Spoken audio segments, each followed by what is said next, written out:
और वहीं विधानसभा के पहले पटना की सियासी हलचल बहुत तेज हो गई है। वहीं उप मुख्यमंत्री सम्राट चौधरी आज गोपाल खेमका के घर पहुंचे और परिजनों से मुलाकात की है। इस दौरान पत्रकारों से बात करते हुए कहा कि गोपाल खेमका की हत्या सरकार के लिए चुनौती है। साथ साथ क्या कुछ कहा है, सुनिए। ये हमारे लिए चुनौती का विषय है। माननीय मुख्यमंत्री जी ने एसआईटी गठन किया है और स्पष्ट निर्देश दिया है, कहीं भी छुपा अपराधी हो उसके खिलाफ कार्रवाई हो, उसको बख्शे नहीं जाएंगे।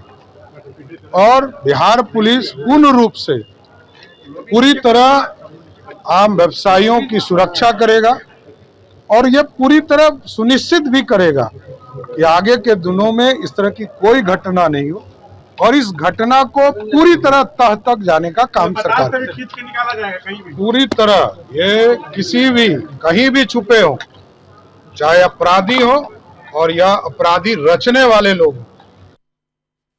और इस खबर पर ज्यादा जानकारी के लिए हमारे संवाददाता रमन हमारे साथ जुड़ चुके हैं। रमन, गोपाल खेमका की हत्या के बाद से बिहार के सियासी हलचल काफी तेज हो गई है।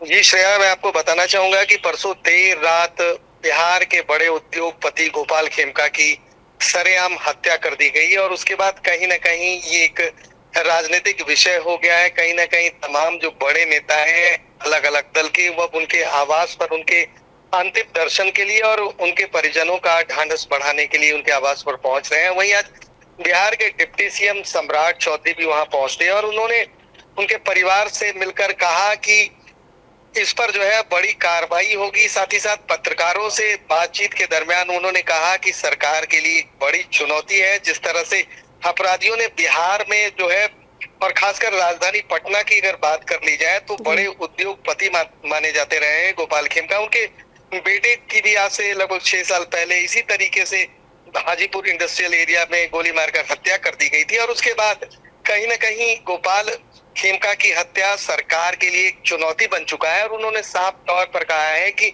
अपराधी कहीं भी छुपे होंगे उनको पाताल से भी निकालकर उनको बाहर किया जाएगा। साथ ही साथ कल विजय सिन्हा जो बिहार के एक और डिप्टी सीएम है वो भी गए थे। उन्होंने साफ तौर पर कहा है कि जो अपराधी हैं उनको ढूंढ निकाला जाएगा और बुलडोजर से उनके घरों को ढा दिया जाएगा। हालांकि अभी तक पुलिस ये जरूर दावे कर रही है कि अपराधियों की पहचान हो चुकी है, लेकिन अभी तक जो अपराधियों के नाम है और उनका चेहरा है वो सामने नहीं आया है।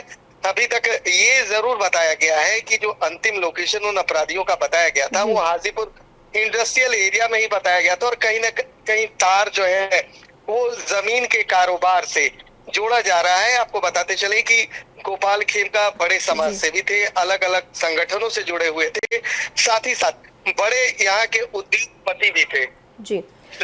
जी रमन, बहुत बहुत शुक्रिया आपका हमारे साथ जानकारी साझा करने के लिए।